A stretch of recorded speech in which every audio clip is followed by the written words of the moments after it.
This is Heritage Words, a podcast about the words we've inherited from our ancestors and the meaning they bring to our lives. Heritage Words is produced by the HUC Jewish Language Project, which raises awareness about Jewish ancestral diversity through the lens of language. I'm your host, Sarah Bunin Benor. Today, we are thrilled to have two guests on our podcast. They are Nora Lacey and Alan Niku. Nora Bet Youssef Lacey is a philanthropist, cultural advocate, and founder of the Assyrian Arts Institute, dedicated to preserving and advancing Assyrian heritage through music, theater, and the performing arts. With a deep commitment to creating platforms for Assyrian voices, Nora has championed landmark projects, including the production of Gilgamesh, the first Assyrian opera. Her leadership has inspired global recognition of Assyrian culture while fostering collaboration among artists, scholars, and institutions. Drawing on her professional expertise and lifelong dedication to community service, she continues to ensure that Assyrian arts thrive for future generations. Alan Niku is a filmmaker, writer, and scholar of Mizrahi culture from San Luis Obispo, California. A native speaker of Persian, he spends his time learning related Jewish languages, including Jewish Neo-Aramaic, deciphering Judeo-Persian manuscripts, and interviewing community members about their stories. He dabbles in traditional music, cooking, and liturgy, teaches history and Jewish heritage at various levels, and seeks to teach the world about underrepresented cultures of the Middle East through his writing and films. And he's been a very active member of the Jewish Language Project team. We are so happy to have both of you here today. Welcome to Heritage Words. Thank you, Sarah. So let's start by talking about your names. And since this is a double interview, we'll switch off who goes first with each question. Let's start with Nora. Tell us about your names, how you got them, and what they mean to you. Well, my name means light, Nora. And I am named after my late aunt who passed. And then my grandfather asked my dad to name me Nora when I was born. So that's how I got my name. And I love my name because it's short. It doesn't need to be shortened. And it's actually pretty unique. Not too many Noras you hear nowadays. Maybe in the past, but not nowadays. So it has been serving me well. And then what about your last names? Bet Bet means house. Youssef means Joseph. So that's my maiden name, Bet Youssef, from House of Joseph. And Lacey is my married name. I am married to an Irishman who basically, Lacey is a very common last name in Irish culture. Okay, thank you. And Alan, tell us about your names. So, well, first of all, I want to say that Nora, in addition to being light in Aramaic, is also awesome in Hebrew. So, um, so my name Alan is just an American name my parents liked. My last name Niku is Persian for good, just means good. Originally, we had a different last name. Originally, it was Haskellpur, which is Haskell is Ezekiel, and Pur is Persian for son of, so it's like Ezekielson. And my grandfather in Kurdistan, when he moved to Tehran, eventually changed it to Niku to kind of sound more Persian, sound less Jewish, and also a really short name. So I probably have like the shortest name for a Persian in existence. So that's kind of nice. Yeah. Okay, great. So now let's tell us about your ancestors and your religious background. Let's start with Alan. Yeah, so my ancestors are basically Jewish from Iran, from various parts of Iran.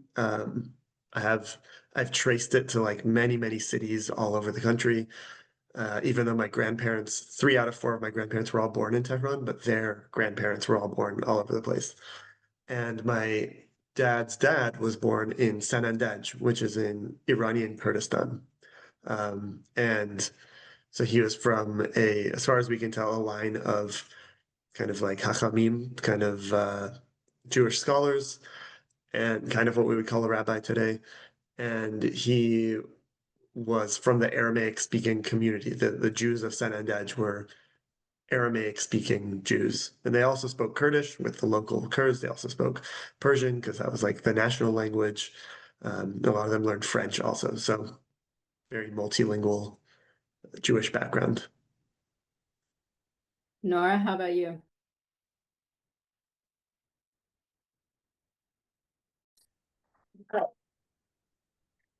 My religion is Christianity.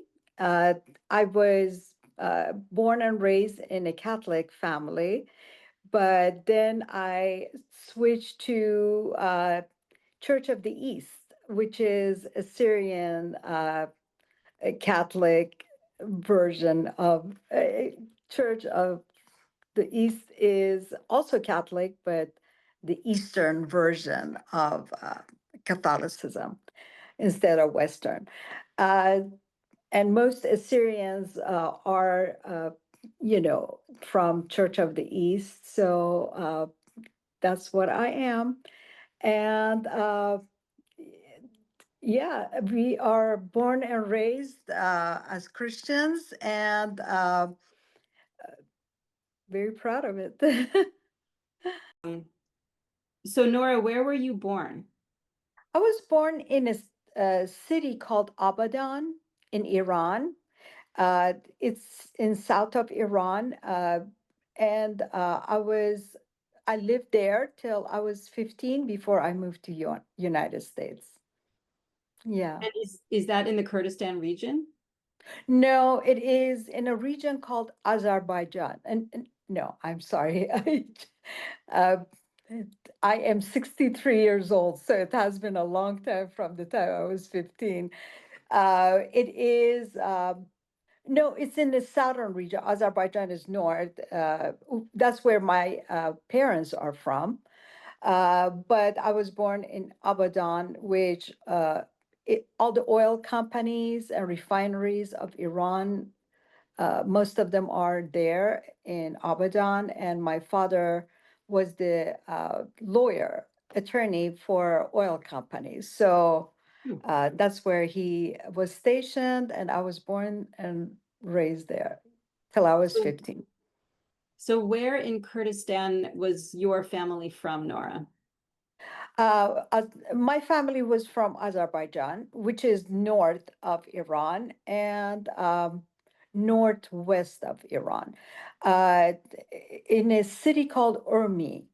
Uh, it is very close to Armenia, Turkey, Kurdistan, and in that region. So my parents spoke several languages influenced by those regions and the cultures, but I only speak Assyrian and Persian and English that I learned here in US. So did you learn Assyrian from your family, from your Yes, parents? yes. Okay. Okay, great. And Alan, tell us how you learned Jewish Neo-Aramaic.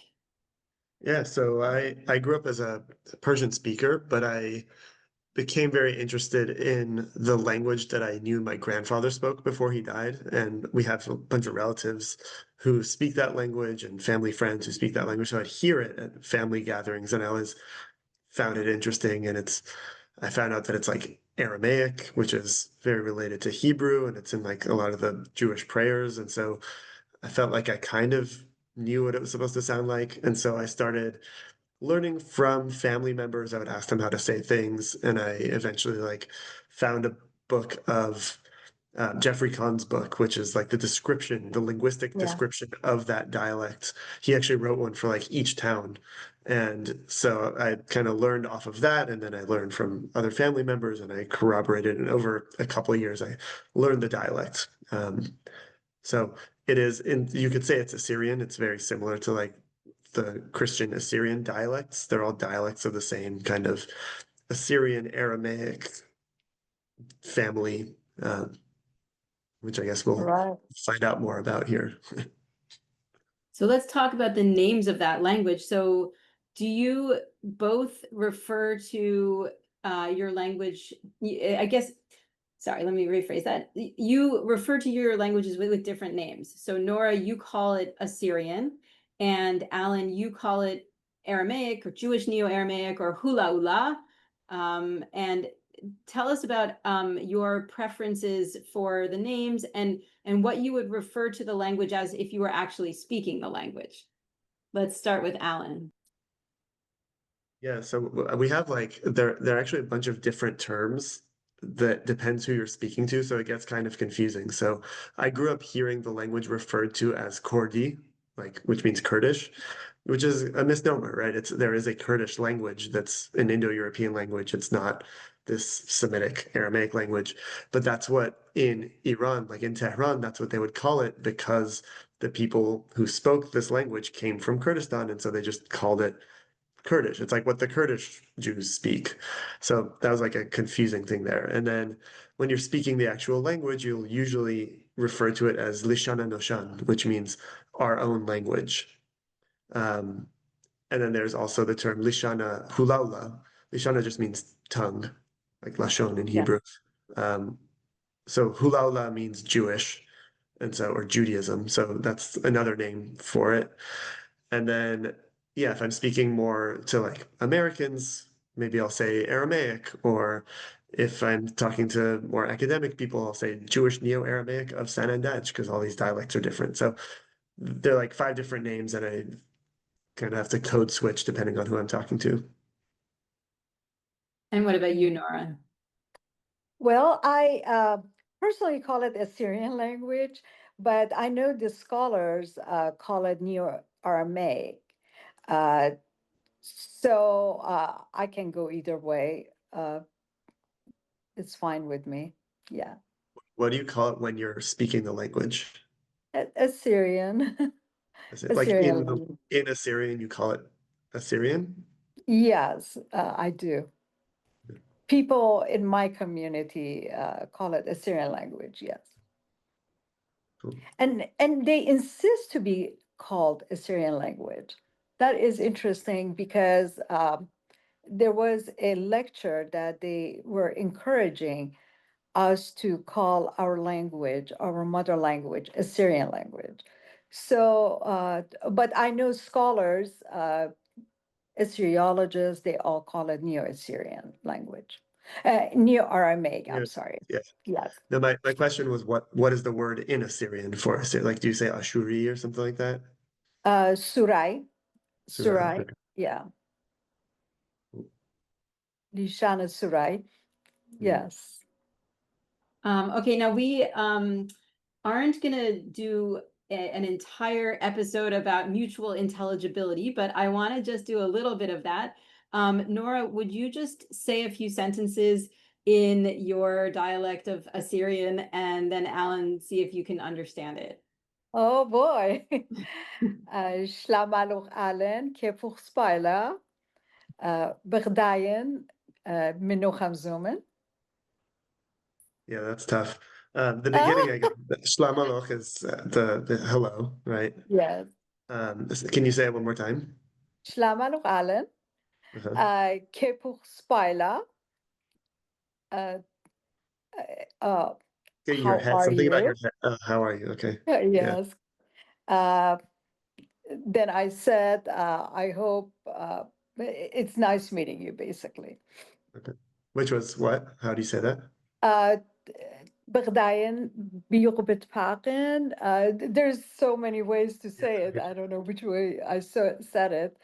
But yeah, it's just a very introductory, you. plain Yeah, thing. Yes. yeah.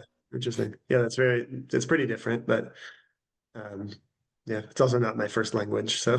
Actually, Assyrians have two dialects. One is Eastern, one is Mhm. Western. And Yeah. Eastern is spoken by Iranian Assyrians Mhm. and Iraqi Assyrians Yeah. versus Western, more Syriac, they call it Syriac, or Yeah. that is spoken by people of Syria, Lebanon, in that area, Levant area. Right. Yeah. And then Alan, can you say a sentence and see if Nora understands your dialect? Yeah, so I can maybe say, you can kind of repeat that, but like we would say shalom, and Yes. then dachiat, How are you? yeah, which is that's different from how you said it, right? But yeah, we would say dachiat, and then I don't know, tobie kainacho, which would be it's good to know you, good to meet you, Oh, something like that. But again, I think there are many different ways to say that. is true. Is true. Yeah, we say it the same way in some of those words as Okay, well. cool. I just Yeah. said it differently. Yes. Yeah. There's one that I've tried with my relatives who speak the Assyrian, like the Christian dialects of Sanandaj. And so like we would say for this sentence, we would say Rabag Benach, which do you Yeah, understand? one more time. Rabag Benach, Oh, I don't know what that which means. means I love you. Uh, Oh, and I think and in Rabba, their yeah. So yeah, Rabba is yeah, Allah. yeah, okay, yeah. Yeah. Yeah. So they say Biayuchwan, which Biayokwan, is yes. yeah, which is Like I pretty love different. you. Yeah. Benach, Biayuchwan. You can see how they're like related, but Yes, if yes, you didn't yes. know, you'd be like, oh, that's weird. That's what are you saying? Yeah. It's so true. Yes. So some of the scholarship on Neo-Aramaic talks about how the Jewish dialects were more similar to each other in different cities than they were to the Christian dialects nearby. And so that would be an interesting thing for us to investigate. We actually do have another member of our team, Sam Miller, who does speak Lishan Didan, which is the Jewish variety in Urmia. So probably the same one that your ancestors spoke and that you speak, but probably different because the Jewish and Christian dialects are supposedly different. But okay, well maybe we'll do another episode with Sam and we can talk about that. But I wanted to hear more about how you got involved with activism because both of you are involved with activism surrounding your languages. So Nora, why don't you tell us first? Well, Assyrians are stateless nation now. So I basically took the route of art, the universal language of art, to help my nation to stay alive and avoid vanishing. Because if we don't keep our language, culture, traditions, art alive, then we don't have much to speak of. Uh, so we are putting a lot of emphasis on raising our children to appreciate uh, our our ancestral, history and background. Otherwise, we don't have a land to call our own where our people live together. So we are basically spread. Most of the most of Assyrians are not living in homeland, which is north of Iraq, and they are spread all over the world. A lot of our children are born in diaspora, and there's a lot of concern that they might lose the language because we speak to them in Assyrian, but they answer us in English. English is very easy to them because that's what their friends speak, and they go to school and speak it and read it and write it. So we just have to be very mindful to keep the language alive Mm, as part of our culture. Yeah. yeah. Alan, what about you? How did you get involved with activism?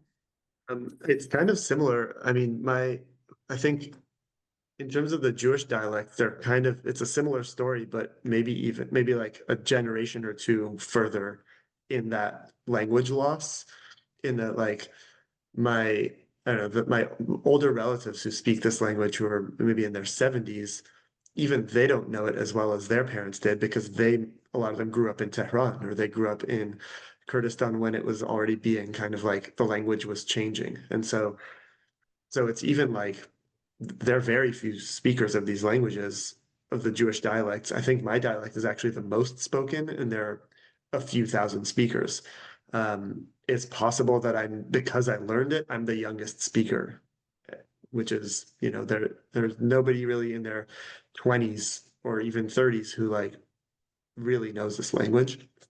So I think just knowing that and knowing just how much cultural loss happens in diaspora communities, um, and also in non-diaspora communities. I mean, in Israel, the speakers of Aramaic are losing it also. They're going towards Hebrew, and in America, going towards English, or in Iran, going towards Farsi. So it's like, Yeah. again, yeah, being a people who are split between a bunch of different places, you kind of lose it all. So I think it just came from that. It just came from knowing that if somebody doesn't learn the language, it'll be lost. If somebody doesn't record the language, it'll be lost. If somebody doesn't learn how to read it and like find notes that his grandfather wrote on envelopes 50 years ago and read those, like those notes will just be scribbles and they'll be lost. So um, it just kind of started with that. And then I got involved with Jewish Language Project and the various projects for trying to like preserve these languages and record them before they're gone.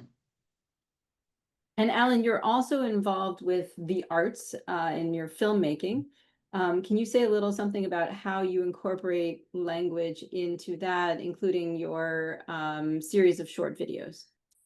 Yeah, so I have this series called the Dreamy Kalimi, which is Kalimi means Jewish in kind of what in Iran they call Jews. And it's a series that's just about different Jewish, like Persian Jewish history things, and I often incorporate the kind of Kurdish Aramaic stuff too. But yeah, a lot of it is just me looking at primary texts that most people don't have access to because they can't read them or understand them.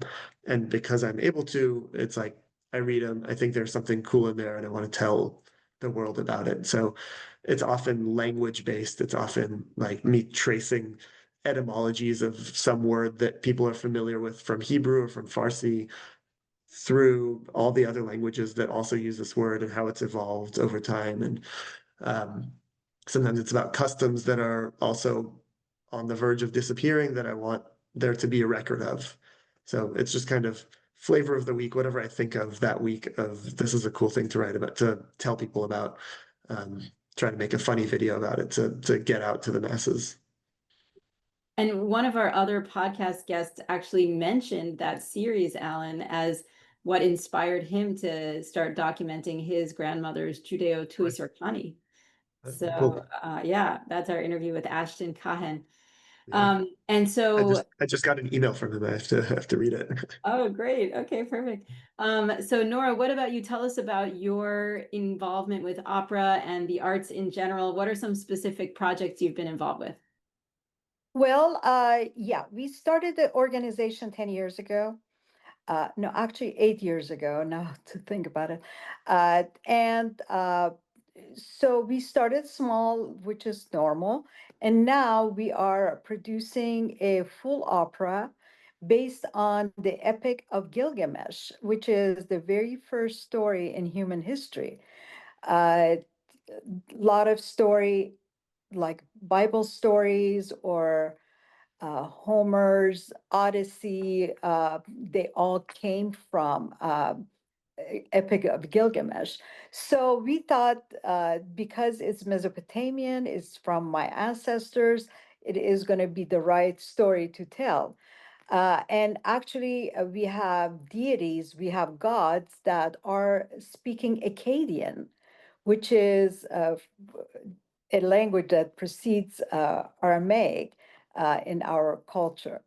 So we are starting with Akkadian language, and at the end, there is a song in Neo-Aramaic, just to show that we continued from ancient time to modern Assyrians. Uh, it is a very big project. I'm just privileged to be involved with a number of very talented people that are creating it. I never thought it will be so complicated, but it is because the story is complicated. It's a miracle we are bringing it to a live stage with the complexity of the story. But it is happening, and we are going to have a world premiere in LA area uh, in Cerritos Center for Performing Arts on March 28th, 2026. And the whole team is preparing for that day. Yes. Okay, it is now on my calendar, so thank you for letting us know about that. Thank you. Thank Oh, you. Our even listeners, I hope our listeners in LA will also put that on their calendars, March 28th, 2026 for the Epic of Gilgamesh. Okay, that's great. Yes. And have you also, through the Arts Institute, been involved with any other projects, or is the opera the first one that you've done? No. We had a project of putting together a choir of all women's choir and then a children's choir. And these are all singers that are formally trained. Women are, they have university degrees in vocal. Most of them have at least masters. A couple of them have PhDs. These are serious singers we started with. We have been fortunate to have Dr. Charlene Archibald, which is not an Assyrian, but she has been just amazing conductor of this choir. She is actually the very first female choir conductor in history. And we have been fortunate to have her as a conductor of this choir that is called Assyrian Women. And then we decided to start Assyrian Children's Choir with children of age 6 to 17 that know musical instruments, they read music, and they audition, and they are part of this uh, beautiful choir. And actually, I am the most proud of that choir because children's are our future, and we know it, and we appreciate that. We started there, and now we are creating this opera. We are putting a lot of energy into Assyrian traditional dances, and we are documenting this to be archived and used whenever possible. And then we have choreographers that are going to choreograph based on the archives that we are producing to keep the uh, opera as authentic as possible. And the songs that the choirs sing, are they originals or traditional songs? Most of them are actually Christmas songs. Some of them are non-Assyrian in English, but most of them are in Assyrian language. Uh, and all the children's choir sings in Assyrian language. So are Yeah. they songs that you knew growing up, or did Yes, most of them are, just popular, loved Christmas song for Assyrian women. Uh, there has been couple that are, unique. Like for example, we have Lord's Prayer in Aramaic that have been performed and have been actually entered into competition and had won the fourth place uh, in the competition. Children's choir, again, Christmas songs, Easter songs. We created a brand new song for them for Mother's Day, because we noticed there is no children's song from the mouth of a child to his mother. So we created a new song for children to sing, and it's beautiful. Uh, it was dedicated actually to a young mother that passed and left behind two sons.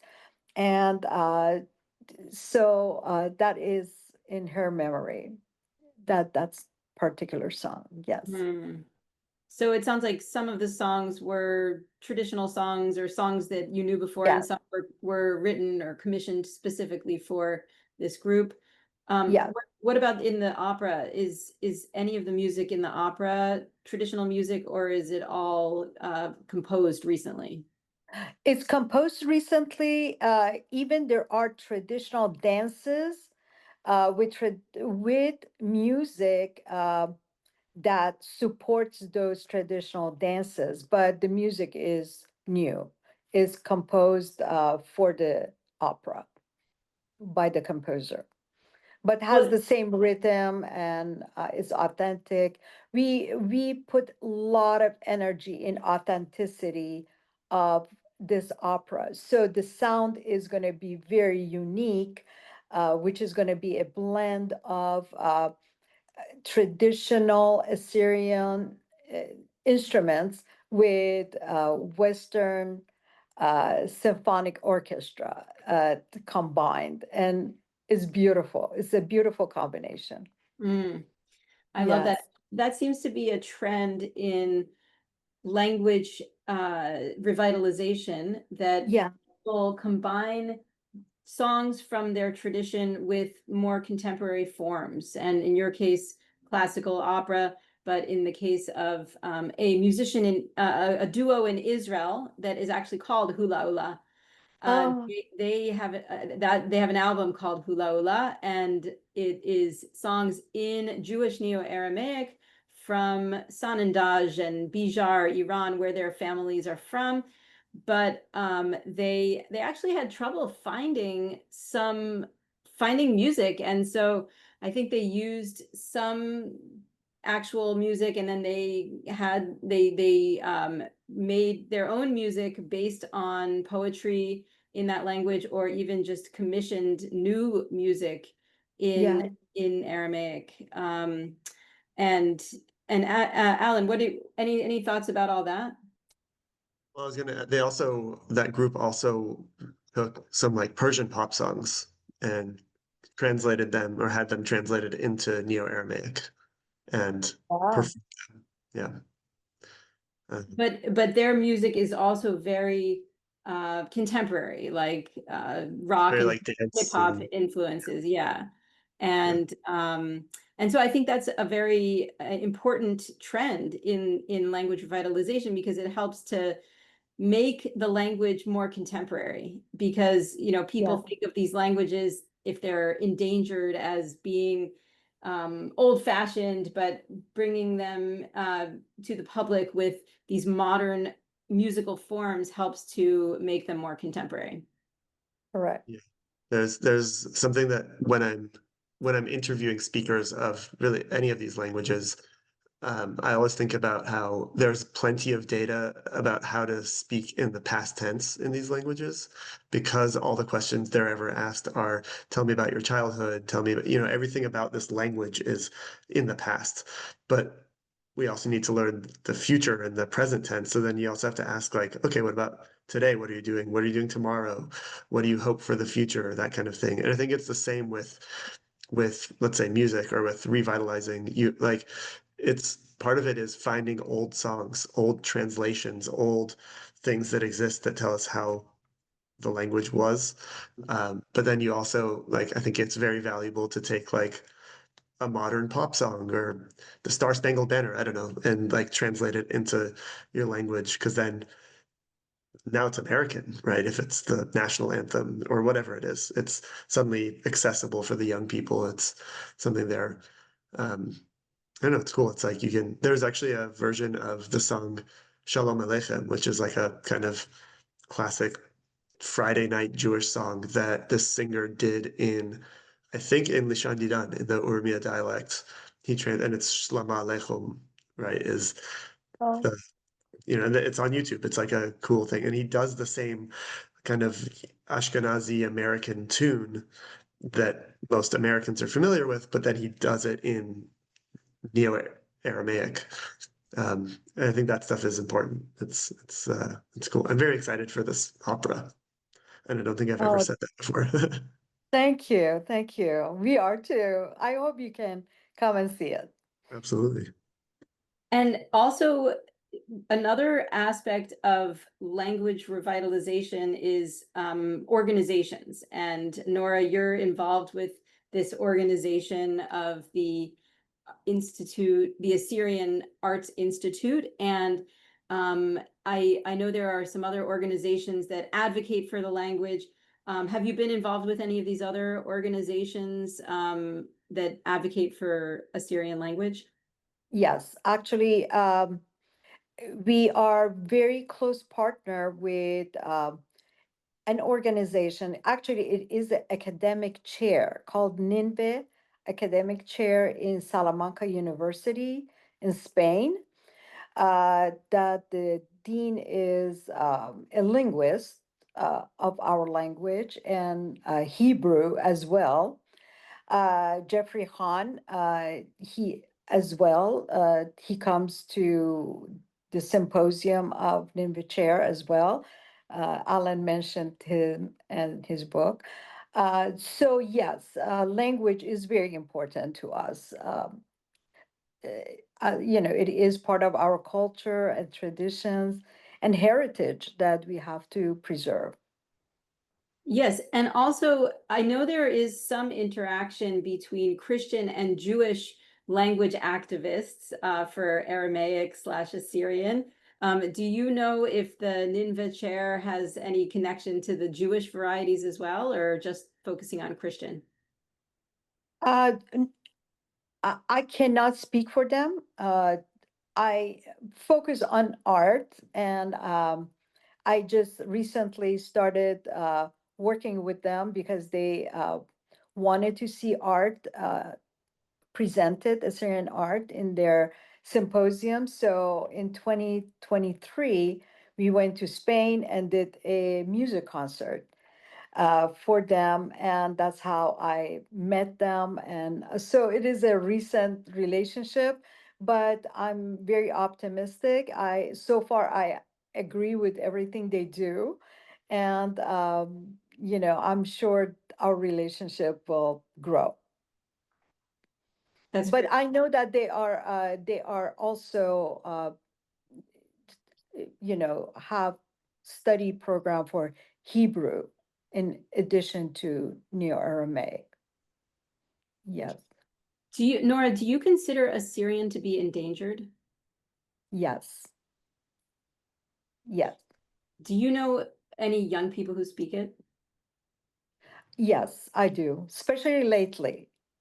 Uh, I can say maybe social media has helped to connect young people and kind of give them a sense of pride in their culture and their heritage, which I'm very happy to say. But because we are stateless, we are always in danger of losing our heritage. And it will be a shame because Assyria was cradle of civilization, and a lot of initial important discoveries were made in Mesopotamian area. Uh, so I hope it just doesn't vanish in history. I'm doing my best to prevent that. Absolutely. Well, Alan, you said you're the youngest person you know who speaks Jewish Neo-Aramaic. Do you think there's also the Dialect, potential for? because Sam is younger than me, Oh, Sam. Okay, so sorry. my dialect, I'm the youngest that I know of. Yeah, Okay, so you're the youngest one who speaks Hulaulá. Do you I think. know of, you think, so do you know of, I mean, do you think there will be more of a revitalization like there is right now with Yiddish and Ladino, a lot of young people with ancestors who spoke those languages becoming more interested in and actually learning and speaking those languages? I hope so. I mean, there are plenty of people that I know who are interested. I know people who would take a class if there was one, or would try to learn if there was a book or something like that. It's just there isn't really. We just don't have the resources. I learned from that book because I studied linguistics, so I'm able to even understand what Jeffrey Kahn's talking about, right?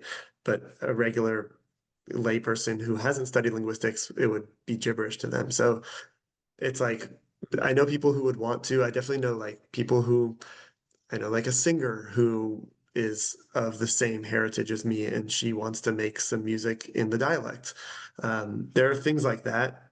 I don't think they're gonna, I don't think the number of speakers is gonna go up in the future, unfortunately, especially because we have so many other languages that take precedence and that we kind of need to learn or whatever. But um, yeah, I think the best thing we can do is making the resources available, making, if there's a class that can be taught, having that class exist. If there are ways to learn these languages, have those exist. I've seen some from the Christian community where they have like, I don't know, they're like YouTube videos of uh what is it? Not Mary Had a Little Lamb, the other one, the Old MacDonald. Like Old MacDonald had a farm in Assyrian. It's Yeah, like, okay, they have yeah. children's songs and they're animated and kids can watch those and learn the song at least. So there's a little bit of that. But yeah, I mean, unless I had 5,000 children of my own and taught them all the language, that's not going to happen. Right. Nora, do you know of classes in your variety of Aramaic? Yes, there are classes. I'm not sure how well attended they are, but they start with alphabet and the grammar. I have two daughters that insist that we need conversational classes, not grammar classes, to start with at least. Because our young generation is actually hungry to learn this language. Uh, so I think our community needs to put emphasis in this request by young generation that they need to learn how to converse first.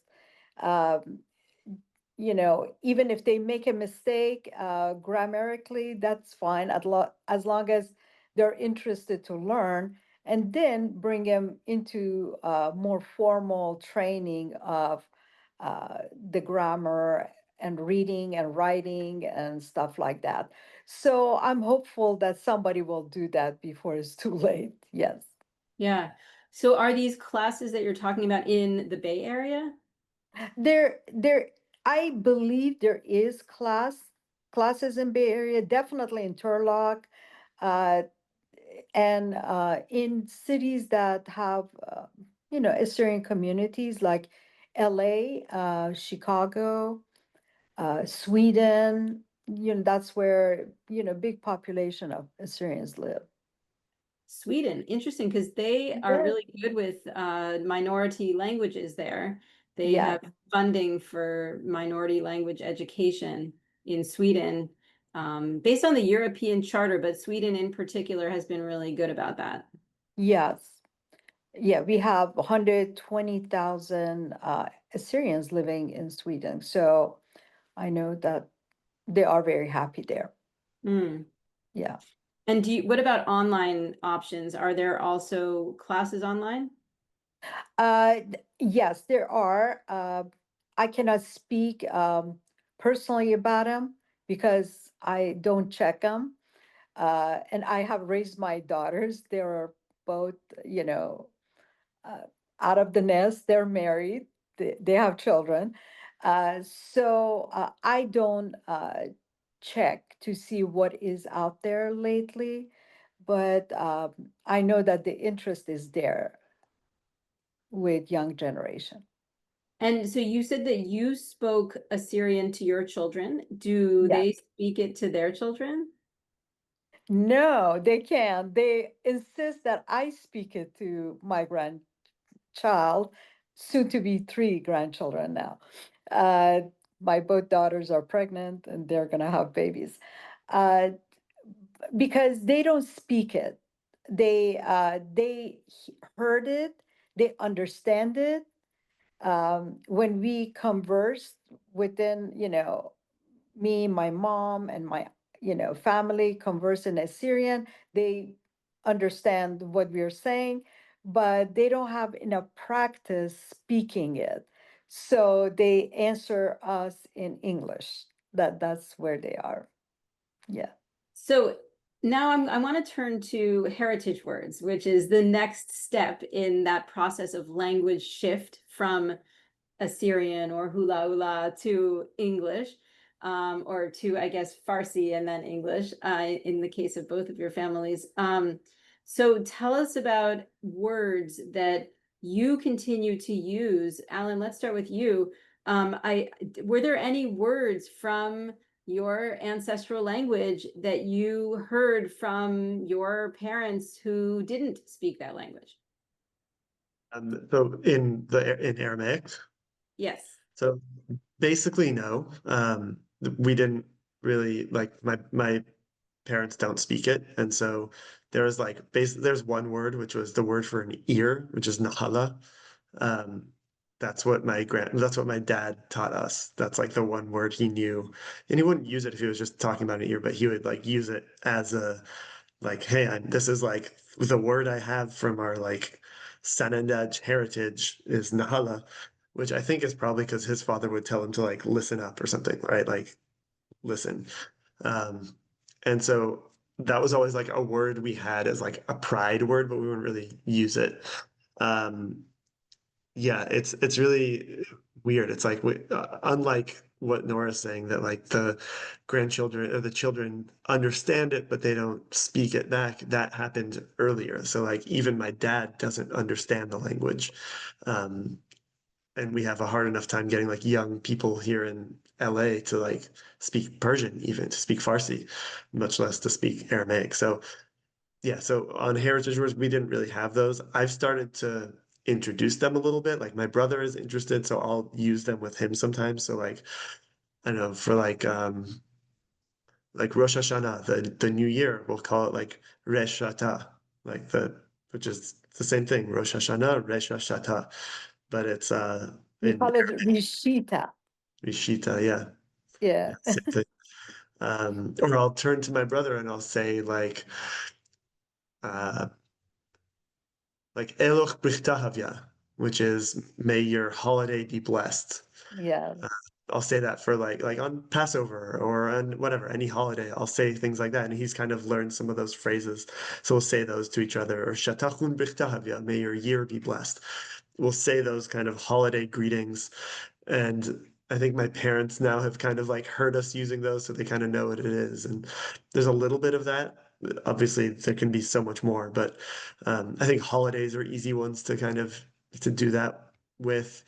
When I'm around some of my more distant relatives, if we're at a party or something and we're standing in line for food, then I'll just start pointing at the foods and referring to them by their names in Aramaic, and they'll kind of laugh, and then we'll speak a little bit. And my dad always stands there, like not understanding what we're saying, but he's just so happy that we're speaking it. So there is like a pride around it. And I think, yeah, it's like you have to identify what sectors of the language have the best potential for like, let me just throw a word in here, throw a word in there. People will contextually figure out what we're saying and then they'll maybe learn it. So Alan, it sounds like you are creating a new tradition of heritage words where it didn't exist in your family. Yeah, trying to. Yeah. That's great. And Nora, in your family, you're much closer to the language itself in that you spoke it to your kids and they understand. But what about their kids or kid and then kids on the way? Do you think that your children will use any heritage words with their children? Yes, they actually do. There are times they want to speak secretly between two sisters, or to me, they don't want everybody else to know. So they try their best to use, they pronounce it wrong, but I get it, and and they try. And I think they would. Yes, even me myself, being born and raised in Iran, we mix a lot of Iranian words in our Assyrian language. And now that I'm here, uh, Assyrians are trying very hard, and they are doing a very good job of using the language more cleaner, not to mix it with other languages. And it is, I enjoy listening to conversations like that. Like, we have TVs and media that the speakers, they speak beautiful Assyrian language and make me appreciate the beauty of the language. Nora, do you That's ever definitely, watch? Oh, Alan, go ahead. Yeah. I was just gonna say that's definitely a difference between, um, I think that Assyrian movement now in the U.S. and like the Jewish dialects, where we're just like trying to preserve what was, and so like Sanandaj dialect particularly has a lot of Persian in it because it's Yes. Iran. It's like more connected to Iranian cities, and so there. Yeah, it's like it's kind of fun because I found these recordings of like some poetry in the language, and I was just playing them, and my parents were listening, and they're like, "We kind of understand what the guy's talking about, but just because of all the Persian loanwords in there, like." So to me, it's also like a cool in addition, like it's cool to have this very clean, as you said, like Assyrian, but also it's cool to have the version that's like this is a bridge language between the Semitic languages that are my heritage and the Iranian Indo-European languages that are part of my heritage. Like this is kind of a really beautiful mix of those um, Yeah. in a very unique way. I don't know. It's cool. It's like I can listen to it and feel both cultures that we are like in between. Hmm. Nora, what do your grandchildren call you? Nana. What do you know where that comes from? I encourage that. uh, no, it's a actually it probably is not an Assyrian word, but uh, kind of like in every culture they have that word probably. I know English, grandmothers are called Nana sometimes, so I like it. It's short and easy to pronounce. Yeah, and you sent me by email a list of words: Yema, Baba, Umta. Tell us about those. Well, I was just trying to see what words are similar to Hebrew. And I was writing them, and then I said, "Oh, I better just email you." So I emailed you. Yeah, shlama is hello, and Hebrews say the same, a Oh, different, yes, similar word. Yema, mother, baba, father. Uh, just these are the words that I think there are similar, but a little different than Hebrew. Hmm. And if you wanted your grandchildren to learn a little bit of your language, and to continue to use some of the words, what are some heritage words that you might try to encourage them to use? Well, definitely the way they address the relatives, like me, Nana, their mother, Yema. Uh, that type, at least to start with. Uh, yeah, I have only one granddaughter right now, and soon to be three grandchildren. But yeah, she's starting to speak English because that's what they speak at their home.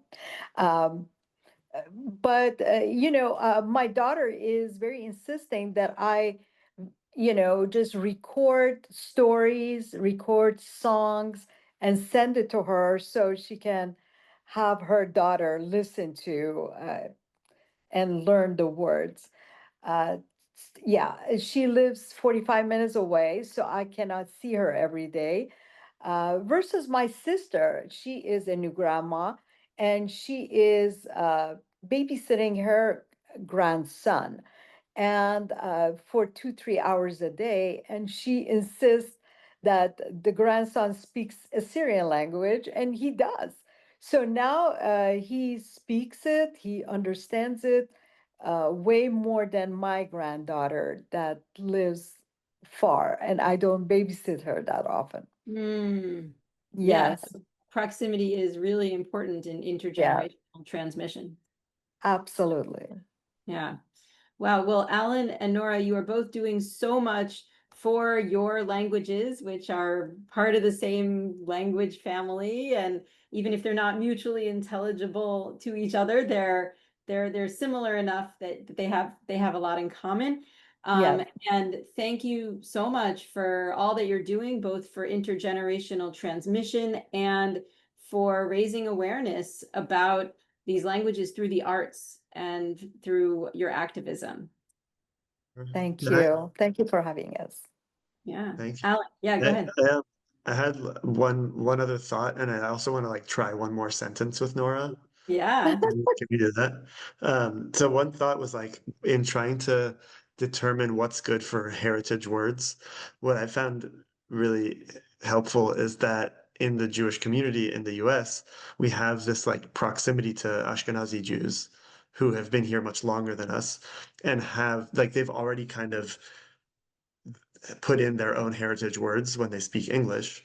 So, for example, they'll call Pesach, the Hebrew word is Pesach, they'll call it Passover. Like that's a Ashkenazi term, I guess, or maybe it's actually English. I don't really know, but it's not something they used in Iran. They weren't saying Passover or in Kurdistan. And Yeah, so it is it like English.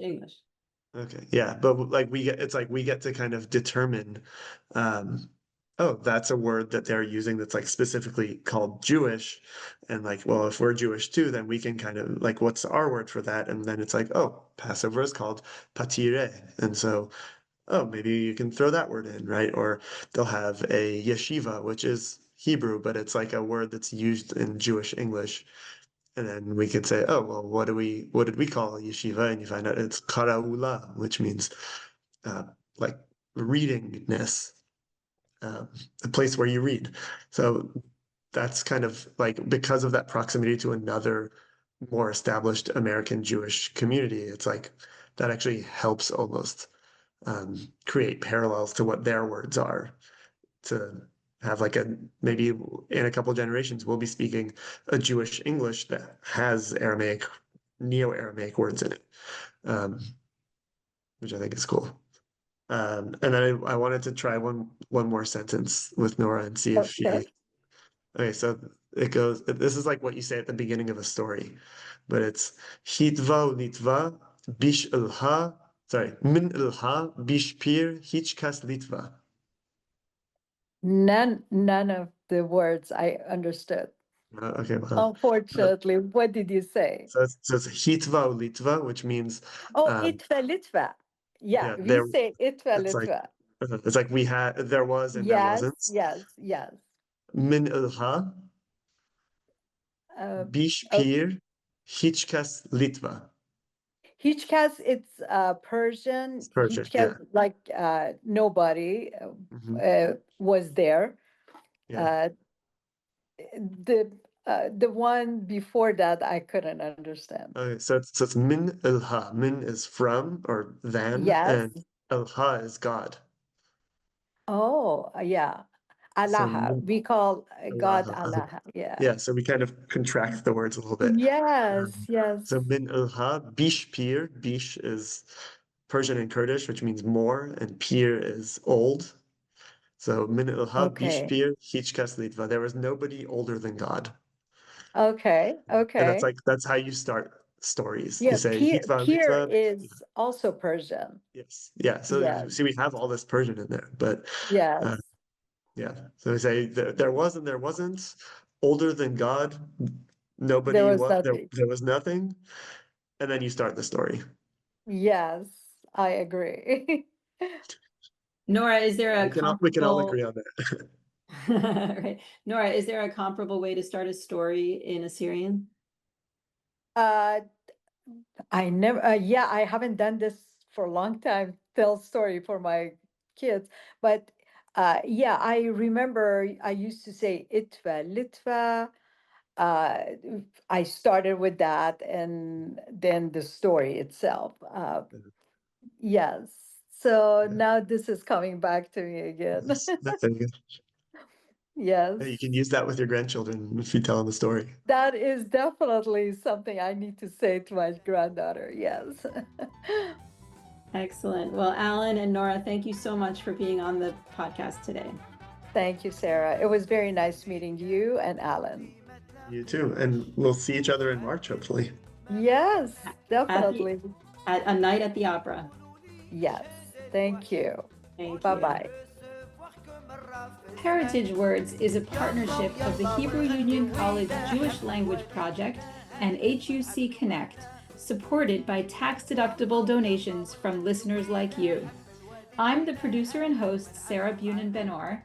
Kyle Elbaz Fingerhut is assistant producer, Avishai Artsy is editor, and Talia Ehrenberg is video editor.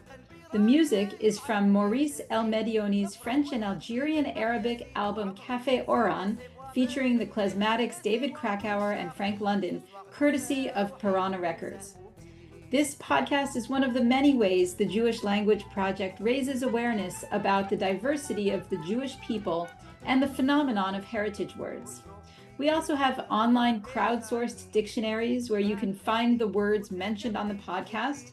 We post Jewish Word of the Week and fun facts on social media, and we offer free educational materials and exhibits that you can visit online or display in a synagogue, museum, or community center. Contact us about our live taping opportunities. Looking for gifts for Shabbat dinners and Passover seders? Check out our whimsical multilingual t-shirts, tote bags, stickers, and aprons. You can find all this content and donate, volunteer, or sign up for our email list at jewishlanguages.org. Thank you, merci mucho, soch boshi, rahmat, shukran, toda rabah, ashenem dank.